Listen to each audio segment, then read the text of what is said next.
कर दें।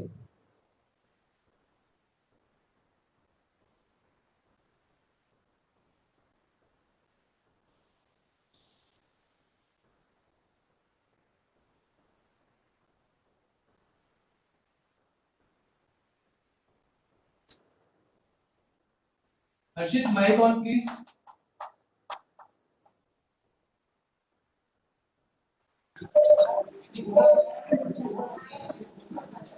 हाँ जी भाई, गुड आफ्टरनून एवरीवन। चलिए बहुत बढ़िया, आज काफी एनर्जी लग रही है। चलिए बहुत अच्छी बात है। जैसा कि हम लोगों ने लास्ट क्लास में आपने देखा था कि न्यूट्रिशन इन एनिमल्स हम लोग चालू कर चुके थे, शायद आप लोग घर से पढ़ते हैं, आई थिंक सो। तो एक बार थोड़ा सा रिवाइज कर लेते हैं। जब मैंने आपको बताया था कि जब ह्यूमंस में न्यूट्रिशन पढ़ते हैं तो सबसे पहले आपको क्या दिखता है? माउथ दिखता है, करेक्ट? सबसे पहले क्या दिखता है? माउथ। और माउथ में हमने क्या बताया था आपको? क्या दिखता है? लिप्स दिखते हैं, जिसे बायोलॉजी में हमने क्या बोला था? लेबिया। तो we have started with what? We have started with mouth. Yes or no? Mouth open हुआ था किसमें? Mouth open in a cavity, और उस कैविटी का नाम क्या पड़ा था? That cavity is known as buccal cavity, correct? Yes sir. Buccal cavity में अपन ने क्या क्या पढ़ा था? सबसे पहले हम लोगों ने ऊपर देखा, तो ऊपर हमें दिखा था क्या? पैलेट। क्लियर है? पैलेट के बाद जब हमने नीचे देखा तो नीचे हमें दिखा था क्या? टंग। एंड एट द लास्ट हमें क्या दिखा था? पैलेट हो गया, टंग हो गया, और क्या दिखा था लास्ट में हमें? टीथ दिखे थे, राइट और नॉट? टीथ में हम लोगों ने आपको लास्ट क्लास में बताया था we have the 4 types of teeth, और उन टीथ के हम लोगों ने फॉर्मूला भी बताए थे। पहला दांत था इंसीजर, दूसरा canine, third one is known as premolar, and the last one is known as molar. क्या डेंटल फॉर्मूला बताया कल मैंने? फटाफट बताओ। 2 1 2 3। बहुत बढ़िया। 2 1 2 डेंटल फॉर्मूला। क्लियर? हम लोगों ने ह्यूमन का डेंटेशन क्या बताया था कि इंसानों के अंदर दांत लाइफ के अंदर 2 बार उगते हैं। तो हमारा डेंटेशन था क्या? एक तो डायफाइडॉन। डायफाइडॉन का मतलब क्या? ऐसे दांत जो लाइफ में कितनी बार उगते हो? 2 बार उगते हो। क्लियर? हमारे सारे दांत अलग अलग होते हैं, इसलिए हम लोगों के दांत कैसे कहलाते हैं? हेट्रोडॉन कहलाते हैं। एंड थर्ड वन, हमारे दांत जॉज में एम्बेडेड होते हैं, इसलिए हमारे दांतों को टीकोडॉन कहते हैं। कोई दिक्कत यहाँ तक? Yes sir. चलिए एक सिंपल सा क्वेश्चन है, टोटल इसको बता देना, जो बता देगा तो बड़ा अच्छा लगेगा। हाउ मैनी टीथ्स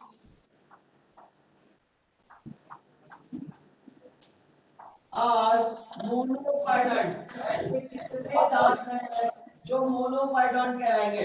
अगर आप में से किसी को मोनोफाइडंट का मतलब नहीं पता तो आप मुझे बता सकते हो। क्लियर? क्वेश्चन सॉल्व करके बताओ फटाफट। How many teeth are monophyodont? 6 1। अब पता है, अब ये how many teeth are monophyodont का मतलब होता है, सबसे पहले तो ये छोड़ो, हम लोग पूछते हैं कि ऐसे कितने दांत हैं जो लाइफ में एक बार उगते हैं, तो इसे हम लोग क्या बोलते हैं? मोनोफाइडंट बोलते हैं। क्लियर? अब इसके लिए क्या होता है, हम लोग जब थोड़े से और बड़ी क्लास में जाएंगे तो हम बताते हैं कि बच्चों के अंदर जो डेंटल फॉर्मूला होता है वो होता है 2102। क्या डेंटल फॉर्मूला होता है? 2102। तो आप इसको देख के बता सकते हो कि कितने दांत मोनोफाइडंट है? Yes sir. प्रीमोलर वाले 2 ऊपर 2 नीचे, यानी कि 4 अंदर 4 अंदर, टोटल 8 तो प्रीमोलर वाले हो गए, correct? And the last molar वाला, यहाँ 2 है, यहाँ 3 है, 1 इस साइड 1 इस side, 4। 8 + 4 is 20 are known as monophyletic। मैं सही हूँ कि गलत हूँ? सही है। सबको समझ में आया? ये डेंटल फॉर्मूला है बच्चे का, ये बड़े का। मेरा क्वेश्चन था कितने दांत लाइफ में एक बार उगते हैं? ये सारे 2 बार उग रहे हैं, दोबारा उग रहे हैं, लेकिन हमने बच्चे में देखा कि प्रीमोलर नहीं है, यहाँ देखा प्रीमोलर है। तो एक तो ये दांत लाइफ में एक बार उग रहा है, और लास्ट मोलर वाला यानी कि एक दांत यहाँ से ये लाइफ में एक बार उग रहा है। तो मोनोफाइडंट टोटल कितने दांत हो गए? 12। क्लियर है? Yes sir. चलिए आगे बढ़ते हैं। टीथ तो हम लोग क्लास में देख चुके थे। एक चीज और बताते हैं, टीथ में जानते हैं कि टीथ में एक चीज और अच्छी से बताते हैं हम लोग। आपको पता है टीथ के अंदर 3 पार्ट होते हैं। अगर आपने टीथ का स्ट्रक्चर देखा हो कभी तो कुछ ऐसा दिखता है, ऐसा ही दिखता है हमारा दांत। Yes, sir. इस दांत के कितने पार्ट्स होते हैं पता है कि आपको? सबसे ऊपर वाला पार्ट कहलाता है क्राउन। सबसे ऊपर वाला पार्ट कहलाता है क्राउन। जहां से एम्बेडेड होता है उसे बोलते हैं नेक। और सबसे इंटरनल वाला पार्ट होता है रूट। क्लियर है? Yes, sir. अब इस दुनिया का एनिमल किंगडम का सबसे हार्डेस्ट सब्सटेंस हमारे टीथ को कवर करके रखता है, और उस हार्डेस्ट सब्सटेंस को हम लोग क्या बोलते हैं? क्लियर है? तो enamel is the hardest substance of animal kingdom. Clear है? बात समझ में आई बेटा?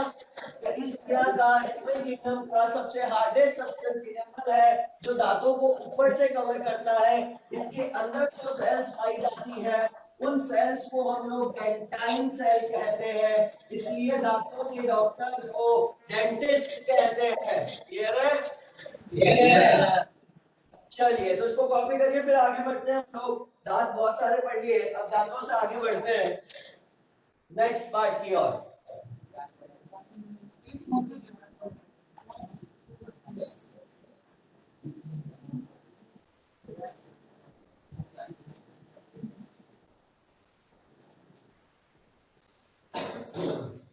बढ़े आगे। Yes, sir.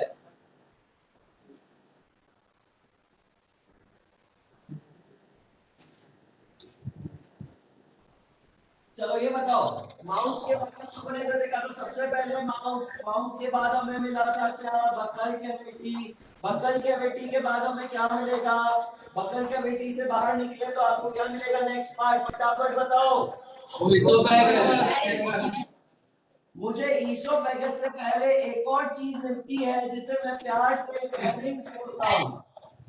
शायद आपने सुना हो, pharynx is commonly known as, it is common for a food. ये खाना भी लेके जाता है और एयर भी लेके जाता है। तो मैं बोल सकता हूँ it is a common passage for food and air. Yes और नो? क्लियर? अब ये फेरिंग्स अगर फूड पाइप में जाता है तो वो कहलाता है क्या? ईसोफेगस। क्लियर? अगर फेरिंग्स फूड पाइप में जाता है तो कहलाता है क्या? ईसोफेगस। अगर ये विंड पाइप में चला गया तो ये कौन सा पार्ट कहलाता है विंड पाइप का? लैरिंक्स वाला रीजन। क्लियर है? Yes, sir. ये वाला पार्ट हम लोग पढ़ेंगे रेस्पिरेटरी सिस्टम में, क्योंकि ये रेस्पिरेशन में काम आता है। और ये वाला पार्ट हम लोग पढ़ेंगे डाइजेशन में। तो अभी हमें कौन सा पार्ट पढ़ना है नेक्स्ट? तो मैंने इसमें लिख दिया pharynx is a common passage for food और एयर। कोई दिक्कत यहां तक? तो नेक्स्ट पार्ट देखते हो उठा के हम लोग ईसोफेगस का। So pharynx open into a food pipe, and that food pipe it's known as esophagus. Esophagus का अगर स्ट्रक्चर बना है तो कुछ भी नहीं होता ऐसा, सिंपल फूड पाइप है। क्लियर? लेकिन एक बात ध्यान रखना, esophagus में कोई डाइजेशन नहीं होता। There is only and only peristalsis.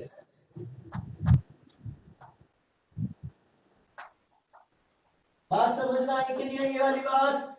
Yes, sir. क्या समझ में आया बताओ? पेरिस्टाल्सिस का मतलब क्या होता है? हाँ बहुत बढ़िया। पेरिस्टाल्सिस का मतलब क्या होता है? Contraction and relaxation. जो हमारा ईसोफेगस है इसके अंदर मसल्स जो पाई जाती है, लॉन्गिट्यूडनल और सर्कुलर मसल, उसके अंदर कॉन्ट्रैक्शन होगा, रिलैक्सेशन होगा। Contraction relaxation, contraction relaxation. उसके कारण कोई भी फूड पार्टिकल जो है वो ऊपर से नीचे की ओर मूव करेगा। तो esophagus is only responsible for the conduction of food. Clear है? Yes, sir. अच्छा, esophagus किसमें ओपन होगा? फटाफट बताओ नेक्स्ट पार्ट। और बढ़िया, stomach. It opens into the next organ that is known as stomach. और अगर मैं बताऊं आपको स्टमक, तो स्टमक कैसा दिखता है बता सकते हो मुझे? यस और नो? स्टमक इज स्ट्रक्चर ऐसा ही दिखता है, यस और नो? Yes, sir. कितने पार्ट होते हैं इसके, फटाफट पार्ट बताओ। This part is known as, इसे बोलते हैं फंडिंग पार्ट या फंडस पार्ट बोलते हैं। This part is known as body part. ये जहां ओपन हो रहा है इस पार्ट को हम लोग बोलते हैं कार्डियक, और लास्ट वाले पार्ट को हम लोग बोलते हैं क्या, पाइलोरिक। तो अगर मैं आपसे बोलूं stomach is having how many parts, तो आप बता सकते हो स्टमक हैविंग 3 और कितने 1 2 3 4 parts.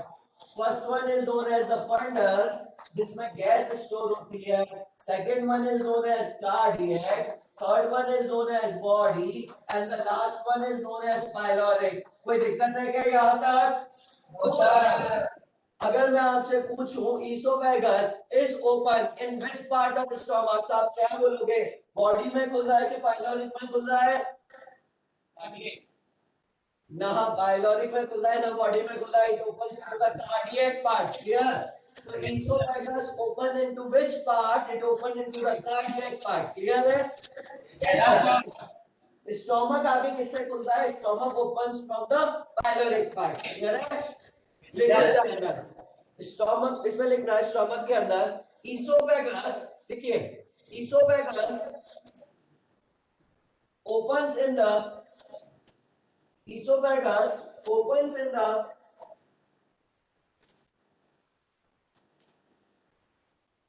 cardiac part of stomach. Esophagus opens in the cardiac part of stomach.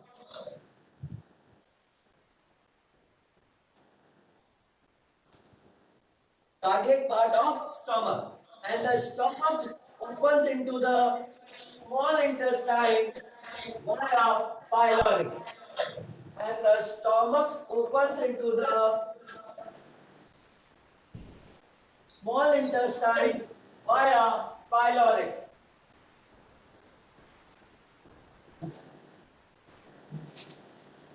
Clear है?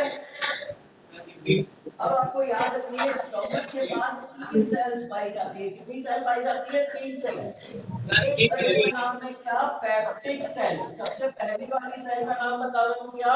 पेप्टिक। दूसरी सेल का नाम मैं बता रहा हूँ क्या? Parietal. And the third one is known as what? Third one is known as goblet cells. Clear है? ये 3 सेल्स का नाम आपको याद रखना है, पेप्टिक, पैराइटल और गॉबलेट। क्लियर? याद आएगा यस और नो? Yes, sir. तो ये क्या क्या सिक्रीशन करती है? Peptic cell inactive hormones, inactive enzyme secrete करेगी, जैसे पेप्सिनोजन। किसी ने इसका नाम सुना है क्या? Yes, sir. क्या काम करता है ये? Protein, प्रोटीन डाइजेस्ट करता है। बहुत बढ़िया। तो पेप्टिक सेल का एक और नाम है, इसे चीफ सेल भी बोलते हैं। मैं याद बताऊंगी ये मैंने कैसे याद रखा था। जब मैं आपकी क्लास में पढ़ता था तो मैं भूल जाता था कौन सी सेल क्या सीक्रेट करती है, तो मैंने एक ट्रिक से याद रखा था। बोलो पेप्सीज, बोलो पेप्सीज, पेप्सीज। जब आप बोलोगे पेप्सीज तो आपको देखो क्या क्या नाम याद होंगे। पीई का मतलब पेप्टिक सेल, पीई का मतलब क्या? Peptic cell. और सी का मतलब क्या? सी का मतलब चीफ सेल। और जेड का मतलब क्या? Zymogen cell. तो या तो इसे आप पेप्टिक बोलो, या आप इसे चीफ बोलो, या इसे जाइमोजन बोलो। तीनों का काम एक ही है, नाम एक ही है। क्लियर है? Yes, sir. तो आप नाम में कंफ्यूज नहीं होगे, आपको क्या याद रखना है? पेप्सीज। और जहां पर पेप्सी आ रहा है तो वो पेप्सी वाला क्या काम करेगा? पेप्सिनोजन, जिसे इनएक्टिव एंजाइम बोलते हैं, इसे सिक्रीट करेगा। क्लियर? Yes, sir. एक और चीज सिक्रीट करता है क्या? प्रोरेनिन। क्या सिक्रीट करता है? प्रोरेनिन। क्लियर है बात यहाँ तक? चलिए, पैराइटल सेल, पैराइटल सेल को ऑक्जेंटिक सेल भी कहते हैं, and it secrete what? It secrete the hydrochloric acid that is known as HCl, and the last goblet cell secretes what? It secretes the mucus. Clear है बात? Yes, sir. तो आपको अगर पूछा जाए स्टमक का काम क्या होता है, तो आपको ये याद होना चाहिए कि स्टमक में 3 सेल पाई जाती है। एक पेप्टिक सेल जो इनएक्टिव एंजाइम सीक्रेट करती है, एक पैराइटल सेल जो HCl सीक्रेट करती है और एक गॉबलेट सेल जो म्यूकस सीक्रेट करती है। यहाँ तक किसी को कोई दिक्कत हो तो पूछो मुझसे।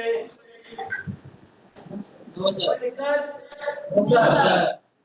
एक सिंपल सा क्वेश्चन पूछता हूं मैं, हमारा स्टोमक किसका बना हुआ है? Stomach is made up of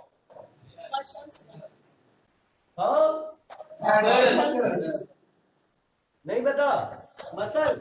हमारा स्टोमक प्रोटीन का बना हुआ है।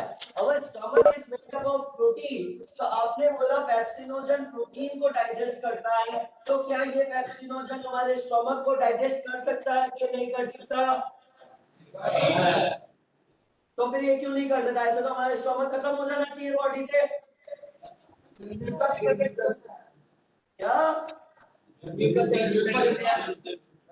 बिल्कुल। अगर मैं बता दूं कि ये डायरेक्टली हमारे उसको क्यों नहीं डाइजेस्ट करता, सबसे पहला रीजन है कि पेप्सिनोजन जो होता है वो इनएक्टिव एंजाइम है। ये एक्टिव तभी होगा जब HCl आएगा। HCl जब ही आएगा जब आप खाना खाओगे। क्लियर है बात? समझ में आया? तो ये इनएक्टिव है इसलिए डाइजेस्ट नहीं करता। क्लियर है बात? और सबसे मोस्ट इंपॉर्टेंट चीज कि हमारा stomach is covered by mucus, तो म्यूकस HCl से भी बचाता है और इन एंजाइम से भी बचाने का काम करता है। तो यहाँ तक कोई दिक्कत किसी को? तो लिख लिया आपने? Yes sir. नहीं लिखा हो तो इसको कॉपी करो, फिर आगे बढ़ते हैं स्टोमक के आगे। Stomach opens into the next part.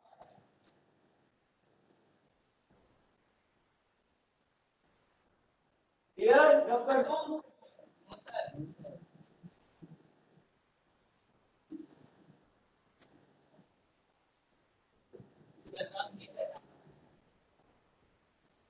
चलिए, स्टोमक अब किसमें खुलेगा बताओ? Next part of the alimentary canal. बहुत बढ़िया। It opens into the next part that is known as small intestine. और आपको पता होना चाहिए स्मॉल इंटेस्टाइन के कितने पार्ट है। स्मॉल इंटेस्टाइन के 3 पार्ट है। कौन कौन से 3 पार्ट है? पहला कहलाता है डियोडेनम, दूसरा कहलाता है jejunum and the third last one is known as what? Ileum. यहाँ तक मैं गलत हूं तो बताओ। इसे डियोडेनम कहते हैं, फिर जेजुनम कहते हैं, फिर इलियम कहते हैं। करेक्ट है? Yes sir. तो stomach opens into which part? Duodenum, jejunum और इलियम। किसमें खुलता है तीनों में से? डियोडेनम। बहुत बढ़िया। तो स्मॉल इंटेस्टाइन जो होता है वो किस स्टोमक जो होता है वो स्मॉल इंटेस्टाइन के फर्स्ट पार्ट में खुलता है और उस फर्स्ट पार्ट को हम लोग डियोडेनम कहते हैं। क्लियर है? Yes, sir. Digestion होता है. Now this small intestine leads to the next part and the next part is known as large intestine. Large intestine में क्या कौन से पार्ट है? large intestine के कौन बता सकते हो आप मुझे? Cecum, colon and the rectum. Clear है? तो मैं बोल सकता हूँ the large intestine having the 3 parts. One is known as cecum, colon और rectum. सबने नाम सुना है? Yes, sir. तो सिंपल सा एक question that ileum opens into the which part of large intestine? It opens into the cecum. Clear है? Yes, sir. चलिए, और लास्ट में लार्ज इंटेस्टाइन के एंड में ये ओपन हो जाता है कहां से? एनस में। क्लियर है? इसको कॉपी कर लिया? आगे बढ़े? Yes, sir. चलिए आगे बढ़ते हैं।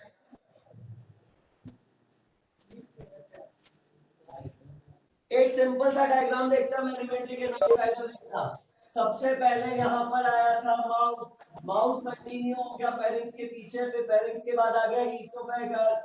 ईसोफेगस से आगे देखा हमने तो एक जे शेप का स्ट्रक्चर दिखा हमें। जे शेप के स्ट्रक्चर की ओपनिंग हुई किसके अंदर? डियोडेनम के अंदर, यानी कि स्मॉल इंटेस्टाइन का पहला पार्ट। स्मॉल इंटेस्टाइन के बाद हमने देखा कि ये स्मॉल इंटेस्टाइन ओपन हो रही है नेक्स्ट पार्ट में, उसे हम लोग बोलते हैं क्या? Large intestine. ऐसा ही दिखता है कुछ स्ट्रक्चर?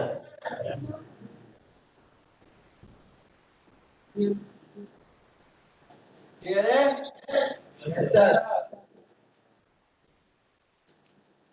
यहाँ पर कौन है? क्या बताना भूल गया क्या मैं? यहाँ कुछ और बहुत बढ़िया। यहाँ मैं क्या बनाने लगा भूलिया, एक बायलोब स्ट्रक्चर होता है हमारे पास, और उस बायलोब स्ट्रक्चर को हम लोग क्या कहते हैं, that is you know liver is the largest gland of the body. आपको शायद पता होगा कि जो लिवर है वो क्या है, it is the largest gland of the body. Clear? और लिवर के नीचे कौन क्या पाया जाता है, इसके नीचे पाई जाती है गॉल ब्लैडर। क्लियर? तो let's have a label the diagram. इधर देखो, इसको क्या बोलते हैं, बोलते जाओ फटाफट। ईसोफेगस। बहुत बढ़िया। इसके बाद ये नीचे ओपन हुआ, नेक्स्ट पार्ट स्टोमक। बहुत बढ़िया। इसको क्या बोलते हैं, लिवर के जस्ट नीचे क्या पाया जाता है, गॉल ब्लैडर। बहुत बढ़िया। गॉल ब्लैडर के नीचे यहाँ पर क्या दिख रहा है मुझे, this structure is known as pancreas. बहुत बढ़िया। इसे क्या बोलते हैं, पैनक्रियास बोलते हैं। बड़ी अच्छी होगी क्लास आजकल। Pancreas open into the first part of small intestine, इसे क्या बोलते हैं, बहुत बढ़िया।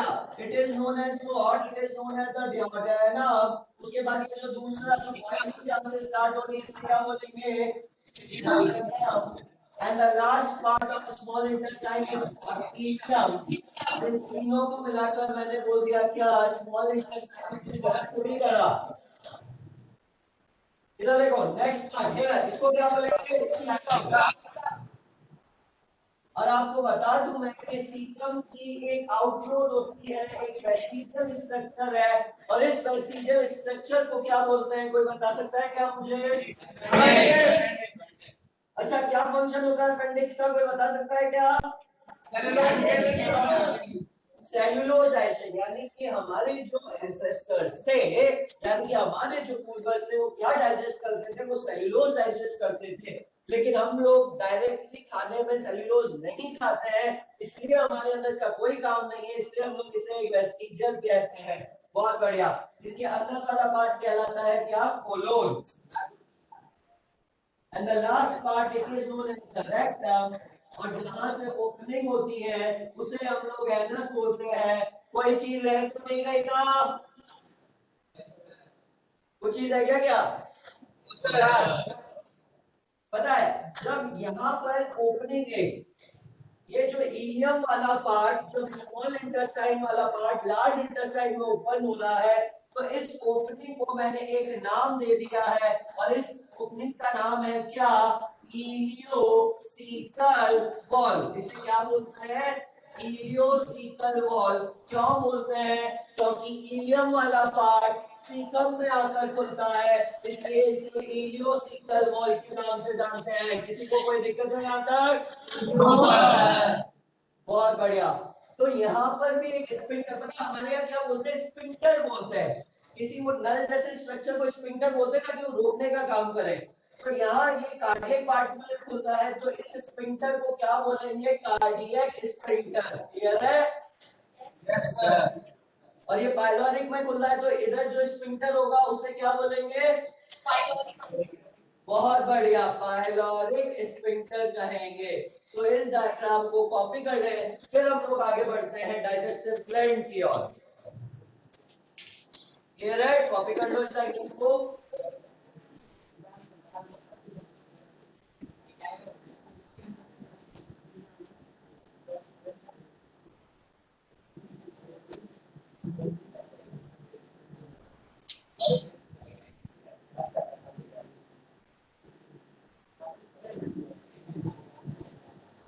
कलिया कॉपी सबने?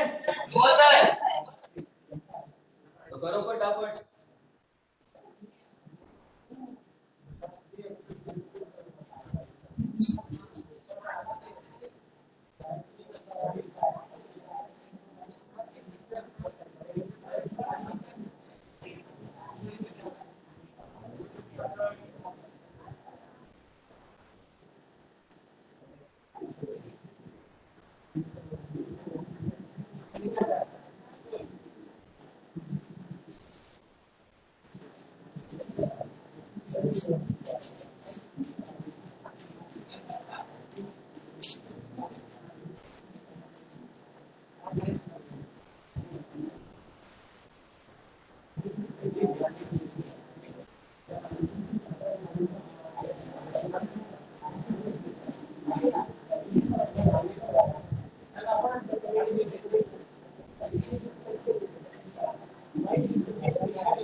ये हमने एलिमेंट्री कैनाल के सारे पार्ट किए। Now we are coming to the next part of the chapter that is known as digestive glands. अब आप मुझे बता सकते हो हमारी बॉडी में कितने कितने ग्लैंड्स होते हैं फटाफट? बस स्टार्ट करते हैं। माउथ बगल कैविटी में कोई ग्लैंड पाया जाता है क्या? यस और नो? बहुत बढ़िया। बगल कैविटी का टीम्स को और सबसे पहले अगर मैं सबसे पहला ग्लैंड बताऊं तो we have the salivary gland. और अगर आप बता सकते हो मुझे सलाइवरी ग्लैंड, तो सलाइवरी ग्लैंड कितने टाइप के होते हैं फटाफट बताओ? 3 टाइप। कौन कौन से? मैं बताता हूँ। पैरोटिड सलाइवरी ग्लैंड कौन सा होता है? एक होता है पैरोटिड सलाइवरी ग्लैंड, दूसरा होता है सबमैक्सिलरी सलाइवरी ग्लैंड, और तीसरा होता है सबलिंगुअल सलाइवरी ग्लैंड। याद रहेंगे इनके नाम? Yes sir. क्या क्या नाम याद रखना है आपको? एक होता है पैरोटिड। पैरोटिड कहाँ पाया जाता है? ये हमारे ईयर के नीचे पाया जाता है, क्लियर है? दूसरा होता है सब मैक्सिलरी, तीसरा होता है सब लिंगुअल। इसका वर्ड से मतलब समझाऊं कैसे सब मैक्सिलरी और सब लिंगुअल क्यों बोलते हैं, बताऊं क्या? Yes sir. चलो मैं बताता हूँ। आपको पता है एक बार जो हमने एक ट्रिक याद रखी है ताकि उससे हम लोग याद रख ले कि अपर जॉ में कौन सी बोन होती है और लोअर जॉ में कौन सी बोन होती है। उमा को बोलो, उमा। इसको उमा, उमा।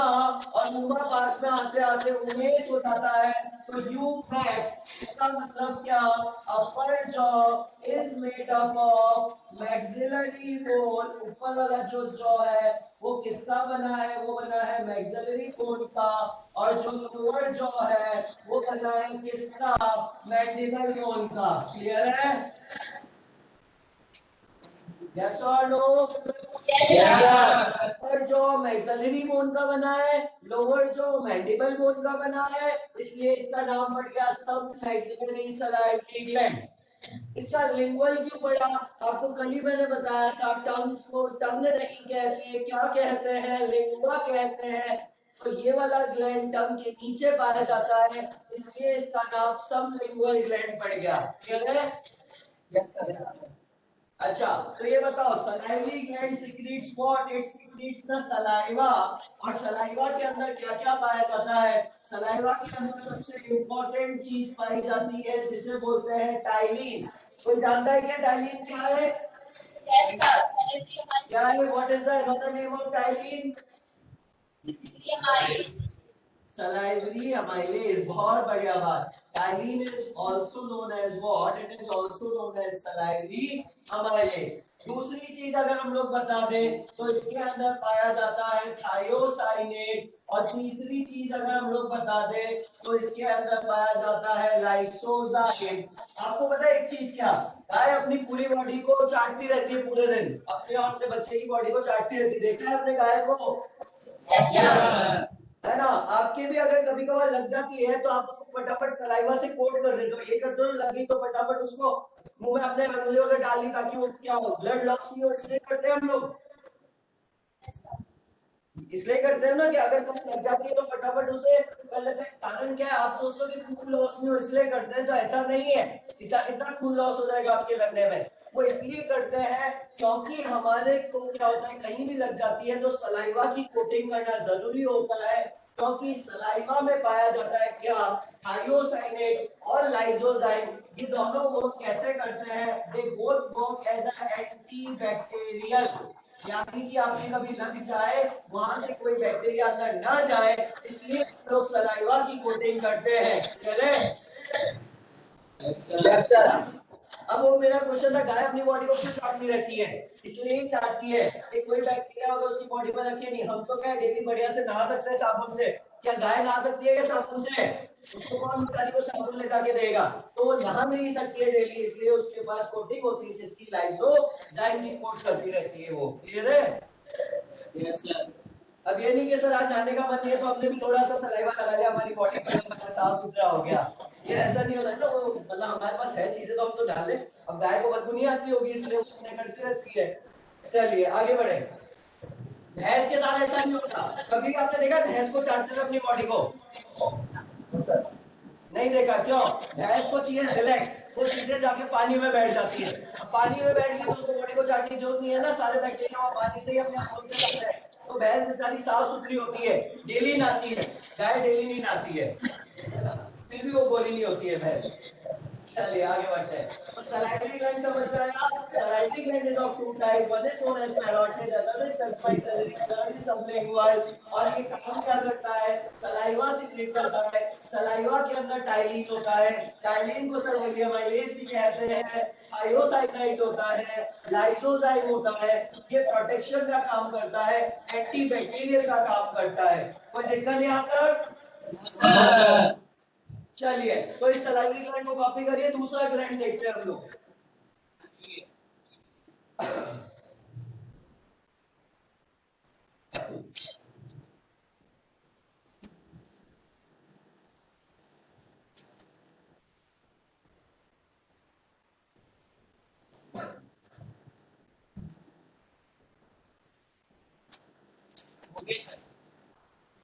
चले हो गए कॉपी? चलिए बहुत बढ़िया।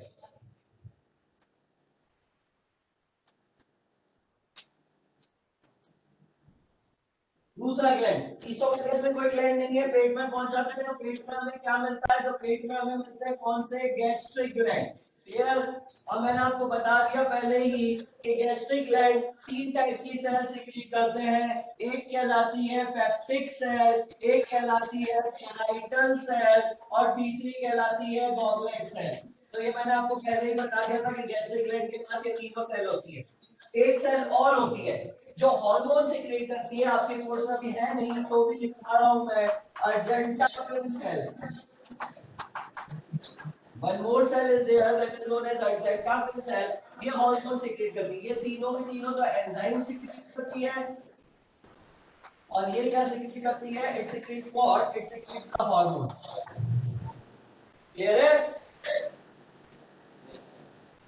चलिए आगे बढ़ते हैं। गैस्ट्रिक के बाद नेक्स्ट पार्ट में करते हैं हम लोग। उसके बाद आता है कौन? Liver. Liver is the largest gland of the body. Yes और नो? Yes sir. तो लिवर कौन सा एंजाइम सीक्रेट करता है बता सकते हो क्या आप मुझे? Bile juice. ये कोई भी एंजाइम सीक्रेट नहीं करता, लिवर सीक्रेट का जूस। और इस जूस को हम लोग क्या कहते हैं? बाइल जूस कहते हैं। और आपको एक बहुत अच्छी बात बताऊं क्या, कि bile juice is known as pseudo digestive juice. कोई बता सकता है इसे सूडो डाइजेस्टिव जूस क्यों कहते हैं? एनीवन?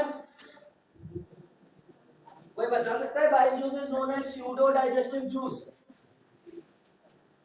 नहीं बता सकते? सूडो का मतलब फॉल्स, डाइजेस्टिव जूस है ना, ये फॉल्स डाइजेस्टिव जूस कहलाता है। क्यों कहलाता है? Because it don't have any enzyme. इसके पास कोई भी एंजाइम नहीं होता, इसलिए हम लोग इसे सूडो डाइजेस्टिव जूस कहते हैं। क्लियर है बच्चों? Bile juice is known as pseudo-digestive juice because they don't have any enzyme. Clear है? Yes or no? But it activates the lipase. लेकिन ये lipase को activate कर सकता है। कोई दिक्कत नहीं आता किसी को? समझ में आ गया? इसको कॉपी करो, आगे बढ़े। Yes sir.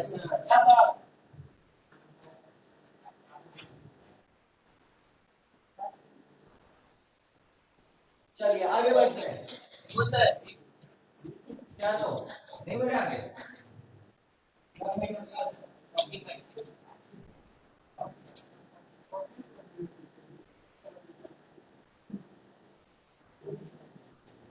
नेक्स्ट ग्लैंड आता है सबसे most important, one of the most important gland, pancreas. मतलब इसको पैनक्रियास को, पैनक्रियास को ध्यान से क्या बोलते हैं? हाँ जी, पैनक्रियास को क्या बोलते हैं? It is also known as what? It is also known as mixed gland. इसे mixed gland क्यों कहते हैं? या इसे एक और नाम से जानते हैं, it is also known as heterocrine gland. अच्छा एक सेकंड, इससे पहले आपको एक चीज पता है क्या? What is endocrine और what is exocrine? किसी को पता है क्या? कोई मुझे बता सकता है क्या एंडोक्राइन और एक्सोक्राइन में डिफरेंस? एनीवन? हाँ जी बताओ, यस बोलो, नहीं पता तो नो बोलो। एंडोक्राइन ब्लड सेक्रेट करता है, ओके, बहुत बढ़िया। बिल्कुल सही बोल रहा है। अगर हम लोग एंडोक्राइन ग्लैंड को बोलते हैं तो it is commonly known as the ductless gland, यानी कि इसके पास डक्ट नहीं होती है। और ये क्या सिक्रीट करता है? ये सिक्रीट करता है हार्मोन। और एक्सोक्राइन ग्लैंड का मतलब क्या होता है? इसके पास डक्ट होती है और ये सिक्रीट करता है क्या? एंजाइम। क्लियर? तो एक ऐसा ग्लैंड जो एंजाइम सिक्रीट करता है उसे एक्सोक्राइन बोलते हैं, जो हार्मोन सिक्रीट करता है उसे एंडोक्राइन बोलते हैं। पैनक्रियास को मैंने मिक्स ग्लैंड बोल दिया, इसका मतलब ये हार्मोन भी सिक्रीट करेगा और एंजाइम भी सिक्रीट करेगा। यस और नो? यस एंजाइम के नाम पर ये सिक्रीट करता है कौन सा? ट्रिप्सिन। प्रोटीन डाइजेस्टिव एंजाइम है। एक बार लिखा दूं, कार्बोक्सीकाइमोट्रिप्सिन। छठा तो बहुत सारे हैं लेकिन आपके कितने कोर्स में केवल अभी मैं वही निकाल रहा हूं। ट्रिप्सिन हो गया, काइमोट्रिप्सिन हो गया, पैनक्रिएटिक अमाइलेज। सलाइनरी अमाइलेज जैसा होता है ना, ऐसे ही पैनक्रिएटिक अमाइलेज भी होता है, और लाइपेज। ये सारे एंजाइम सिक्रीट करता है कौन? पैनक्रियास। और हार्मोन में ये सिक्रीट करता है इंसुलिन का हार्मोन। इंसुलिन का काम करता है क्या? शुगर लेवल रेगुलेट करता है। Sugar level. आपने कभी सुना है डायबिटीज की बीमारी है? बहुत से लोग बोलते हैं ना मुझे डायबिटीज है। Yes sir. तो अगली बार कोई बोले कि मुझे डायबिटीज है तो उसको कहना रुक जाओ, कि मुझे भी डायबिटीज है, इस दुनिया के हर इंसान को डायबिटीज है, क्योंकि डायबिटीज कोई बीमारी नहीं है। बात समझ में आ रही है? इधर देखो बच्चों, इधर देखना, इधर साइड में, इसको थोड़ा सा रफ कर देता हूं मैं। डायबिटीज कोई बीमारी नहीं है। Diabetes is normally known as urine flow. केवल डायबिटीज वर्ड बोलोगे तो बीमारी नहीं है। डायबिटीज को केवल यूरिन फ्लो बोलते हैं। अगर कोई अगर ये डायबिटीज है, कौन सी वाली है? शुगर वाली की नहीं है, तो डायबिटीज मेलाइटस बीमारी कहलाती है। कौन सी कहलाती है? डायबिटीज मेलाइटस, यानी कि ऐसा यूरिन जिसके अंदर ग्लूकोज आता है उसे हम लोग बोलते हैं डायबिटीज मेलाइटस। यानी कि अगर यूरिन में ग्लूकोज दिखा तो आपको पता चलेगा उसे कौन सी डायबिटीज है, मेलाइटस है। क्लियर है? Yes sir. और एक और डायबिटीज होती है, डायबिटीज इंसिपिडस। इंसिपिडस के अंदर हम लोग इसे बोलते हैं टेस्टलेस यूरिन। टेस्टलेस यूरिन का मतलब क्या होता है? कि यूरिन के अंदर कोई भी ग्लूकोज नहीं है, केवल पानी पानी निकला जा रहा है, तो उस डायबिटीज को हम लोग बोलते हैं डायबिटीज इंसिपिडस। क्लियर है? Yes sir. तो आइंदा से कोई बोले डायबिटीज है तो उसको बोलना कौन सी डायबिटीज है? मेलाइटस के इंसिपिडस। भैया मेलाइटस है तो शुगर ज्यादा हो रही है, इंसुलिन का इंजेक्शन लगाओ, शुगर कम हो जाएगी। अगर इंसुलिन मेलाइटस नहीं है, इंसिपिडस है, तो इंसुलिन का इंजेक्शन लगाओगे तो गड़बड़ हो जाएगी ना। इंसिपिडस में केवल यूरिन निकल रहा है, केवल यूरिन निकल रहा है, उसका इंसुलिन सब ठीक है, तो इसमें इंसुलिन के इंजेक्शन की जरूरत नहीं है, इसमें इंसुलिन के इंजेक्शन की जरूरत है। क्लियर? Yes sir. तो आप बात समझ में आई? पैनक्रियास को मिक्स ग्लैंड क्यों कहते हैं? क्योंकि हार्मोन भी सिक्रीट करता है, एंजाइम भी सिक्रीट करता है, इसलिए इसे प्यार से हम लोग मिक्स ग्लैंड या हेट्रोक्राइन ग्लैंड बोलते हैं। क्लियर? चलिए आगे बढ़ते हैं। इसको कॉपी करिए, इसको कॉपी कर लीजिए, फिर आगे बोल करते हैं हम लोग।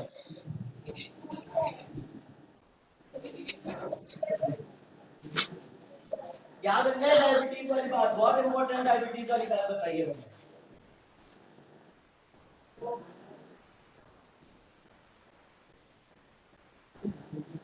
बढ़े आगे?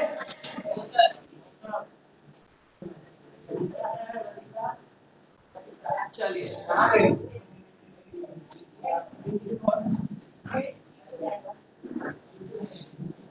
देख लिया सबने? इंसुलिन के बगल में क्या है?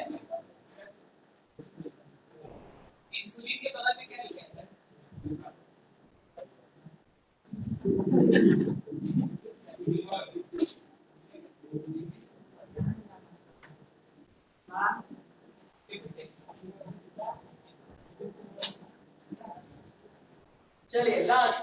Intestinal gland.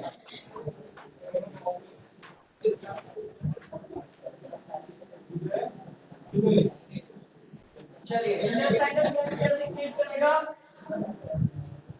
इंटेस्टाइनल ग्लैंड क्या सीक्रेट करेगा? It secret intestinal juice. Intestinal gland कुछ नहीं सीक्रेट करेगा, ये इंटेस्टाइनल जूस सीक्रेट करेगा। और इस इंटेस्टाइनल जूस को एक और नाम से भी जानते हैं, बहुत इंपॉर्टेंट नाम है, याद रखना। It is also known as succus entericus. इसे सक्कस एंटेरिकस भी बोलते हैं। Intestinal juice is also known as succus entericus. Clear है? Yes, sir. इंटेस्टाइनल जूस क्या सीक्रेट करेगा? ये भी एंजाइम सीक्रेट करेगा। जैसे अगर हम लोग बता दे तो माल्टेज, माल्टेज अभी काम बताऊंगा मैं, इनके नेक्स्ट क्लास में बताऊंगा काम कैसे करते हैं। माल्टेज हो गया, सुक्रेज हो गया, और कौन सा हो जाएगा? एक तो माल्टेज, सुक्रेज, डीएनएज। तो ये सारे एंजाइम सीक्रेट करता है कौन? इंटेस्टाइनल जूस या फिर succus entericus. These all are what? These all are the glands. Clear है? Yes, sir. तो अब हमने क्या करा?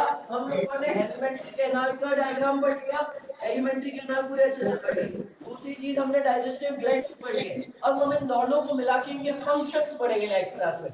तो आपको बस याद रखना है क्या क्या कहाँ कहाँ पर पाया जाता है। सबसे पहले आपको माउथ याद रखना है, माउथ में आपको टीथ याद रखना है, टंग याद रखना है, पैलेट याद रखना है। फिर वहां पर ग्लैंड आता है कौन सा? सलाइवरी।